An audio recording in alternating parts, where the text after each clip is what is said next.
હાલો આપણે જવાનું સાંજે પ્રેમવતીમાં બપોરા કરવા. ગાડી સ્ટાર્ટ કર. તો હાયાબુસા ચાલુ કરીને ચડી ગયા છે હાઈવે. જોઈ લો રાજકોટનો એફિલ ટાવર પેરિસમાંથી લાવીને અહીં નાખી દીધો છે. અબે સાલે ચડવાનું હતું પુલિયા ઉપર ને ભૂલથી ઉતરી ગયા સર્વિસ રોડ ઉપર. સર્વિસ રોડ ઉપર આવ્યા છે તો ખાવાનું ખાતા પહેલા રોદા તો ખાવા જ પડશે. પાછા ચડી ગયા છે હાઈવે ઉપર ને પહોંચી ગયા છે ગોંડલ ચોકડી પાસે.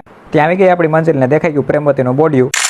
પોઈન્ટ ઊંચી કરીને હાથિયા કરી નાખ્યું આપણું સ્વાગત ને મોરલાઈ લાઈનમાં સ્વાગતમાં ઉભા રહી ગયા.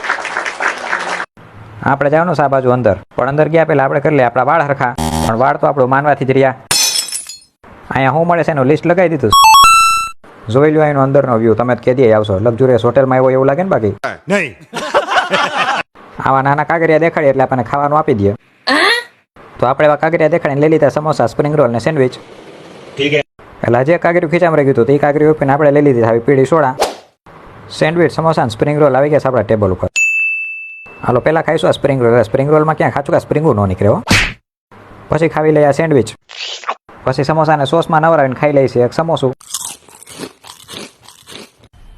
મજા આયા. ફોરેનમાં બેહીને લંચ કરતો એવી જગ્યા કોઈ હતી આપણે જોઈ લો સામેનું બિલ્ડિંગના બગીચા ને બધું. શાબાશ બેટા. હાલો આપણે ખાઈ લીધું છે ને ચાવી છે હવે ઘર બાજુ. હાથીએ સ્વાગત કર્યું હતું, હાથીને કહી દેવે ટાટા. ટાટા છાંયે ખાઈને તડકે શેકાતા જાય છે હવે ઘર બાજુ. ત્યાં તમે લાઈક, કમેન્ટ, શેર ને ફોલો કરી નાખજો. और अगर तुम लोग नए हो तो सब्सक्राइब करो।